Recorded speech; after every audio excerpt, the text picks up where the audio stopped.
Jin-Soo Kwon, from Wikipedia, the free encyclopedia. http://en.wikipedia.org. Jin-Soo Kwon is a fictional character on the ABC television series Lost. He is played by Daniel Dae Kim. Section 1. Biography. Section 1.1. Prior to Oceanic Flight 815. Jin-Soo Kwon is a Korean man under the employ of his wife's son's father, the wealthy industrialist Mr. Pike. He was born into relatively poor circumstances, and, as a child, worked with his father on a fishing boat in a rural village in Namhae. One of his first jobs in the city is at the luxurious Seoul Gateway Hotel, managed by an intolerant man named Mr. Kim, who deduces Jin's meager origins and, in hiring Gin as a doorman, instructs him not to allow people like him into the hotel. Jin works in this position briefly, quitting after Mr. Kim rebukes him for allowing a slightly dishevelled man into the hotel so the man's young son could use the hotel's lobby's bathroom. Leaving the hotel after his resignation, Jin runs into a beautiful woman, Sun, who eventually becomes his wife. Upon coming to work for Mr. Pike, Jin denounces and leaves behind his peasant background so as to carry favour with Mr. Pike and obtain Sun's hand in marriage. Jin's strained relationship with Sun stems from his employment to her unscrupulous father, who is not above using bribery, blackmail, extortion, and possibly even murder to succeed.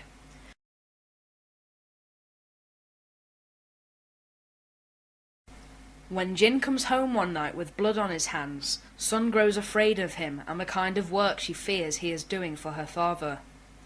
Jin has been assigned to intimidate a government official into overlooking environmental regulation violated by one of Pike's factories, rather than allow one of Pike's cruelly efficient hitmen to simply kill the official. Jin violently beats the man in order to save his life. Jin, however, is unable to bring himself to tell Sun about her father's shady dealings and disillusion her about the source of her wealth, and replies, "I do what your father tells me." Despite the growing problems in their relationship, Jin and Sun still want to have children together. However, Sun is unable to become pregnant, which frustrates Jin because he hopes giving Sun's father a grandchild will please him to the point of giving Jin a safer and more legitimate job. When Jin finds out from a doctor that Sun will never be able to become pregnant, he grows angry and yells at Sun, believing that she knew about her condition all along and hid it from him. Jin is soon assigned to a secret mission to deliver watches to Mr. Pike's associates in Sydney and then Los Angeles. Sun assumes that it was a vacation. Before leaving South Korea for Sydney, Jin visits his father. Jin tells his father about the turmoil that has plagued his life since being employed by Mr. Pike. Jin's father advises that he and Sun should stay in the United States once they get there, and never return to Korea. This becomes Jin's initial plan, until he is confronted by an associate of Mr. Pike in an airport washroom before boarding the doomed flight. The spy informs Jin that his plan to flee with Sun has been found out, and he threatens to take Sun away from him should they run away. The show has so far overlooked two facets of Jin's personal history. South Korea mandates a mandatory military service, conscription, for all native-born South Korean males from the age of 19 for a minimum period of 24 months. In addition, 6 years of training in English language is a compulsory subject in Korean school. However, the latter may be explained by his poor roots. Perhaps he did not attend school, or the school systems in his area were unable to fit to government standards. Section 1.2. On the island. Jin's inability to communicate sets him apart from the other castaways, and he usually stays away from the others, who initially think of him as violent and abusive to his wife. Despite this, he provides a useful function on the island as a fisherman, providing a substantial food source. Jin and Michael share an adversarial relationship for most of the first season, which twice explodes into physical violence. Their initial enmity begins in House of the Rising Sun, when Jin attacks Michael to retrieve his father-in-law's watch, which Michael has found. Michael is the first to learn that Sun speaks English, which she had learned when preparing to leave Jin, though she eventually changed her mind.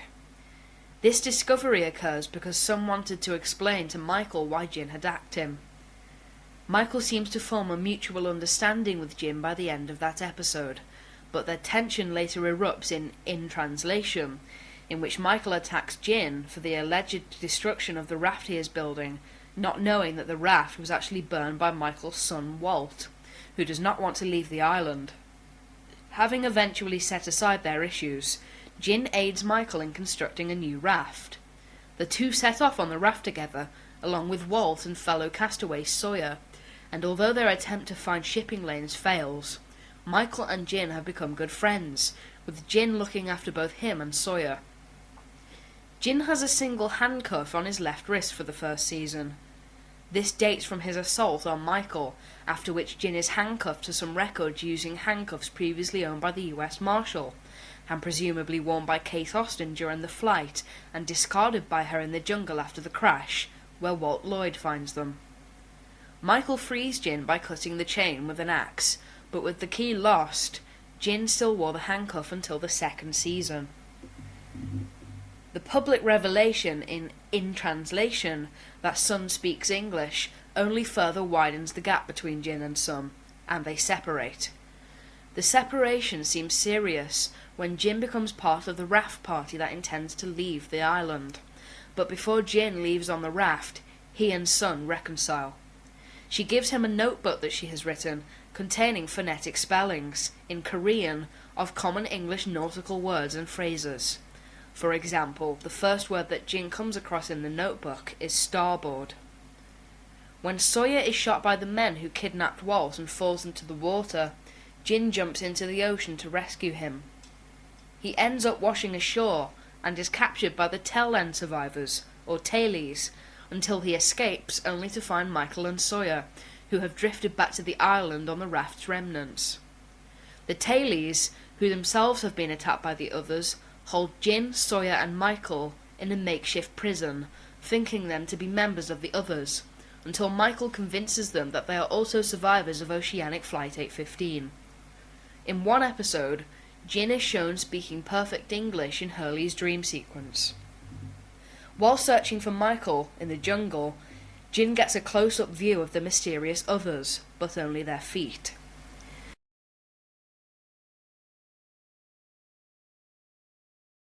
Jin is reunited with Sun and the other fuselage survivors when the tail section survivors join that camp. Using a bolt cutter found in the hatch, Locke is able to remove the remaining handcuff from Jin's wrist. In the hunting party, Hurley tells Sun and Jin that Michael went all commando to look for Walt again. Jin hears the word Walt and suddenly begins packing to go find Michael.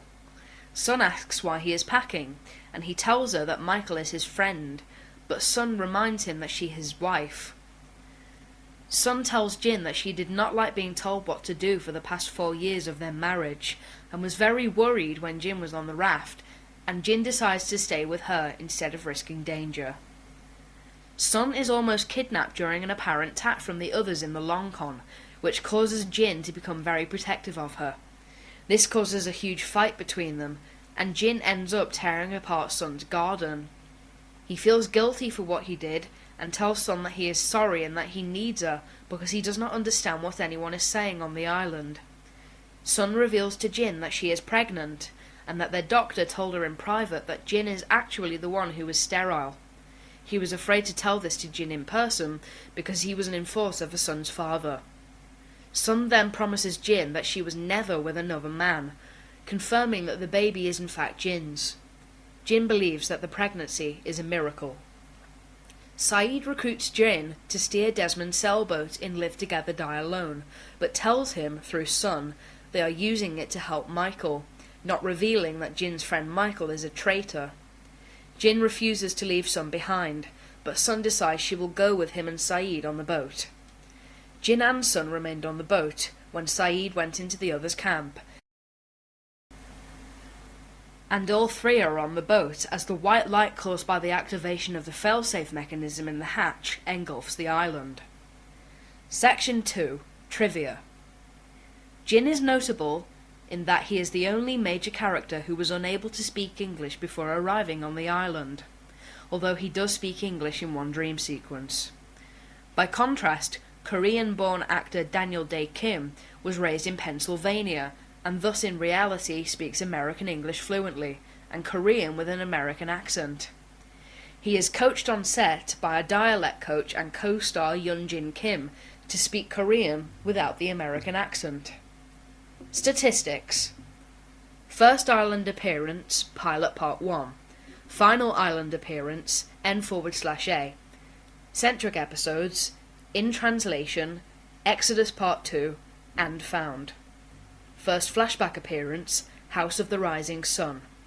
Last flashback appearance, The Whole Truth. Statistics. Name, Jin-Soo Kwon. Age, unknown. Status, at the other's fake camp. Place of origin, Namhae, South Korea. Profession, businessman, enforcer for Mr. Pike, formerly bellhop and waiter. Reason for being in Australia, secret mission to deliver watches for Mr. Pike's associates in Sydney. Reason for trip to Los Angeles, secret mission to deliver watches for Mr. Pike's associates in Los Angeles and possibly escape from Pike's radar with Sun. Portrayed by Daniel Dae Kim.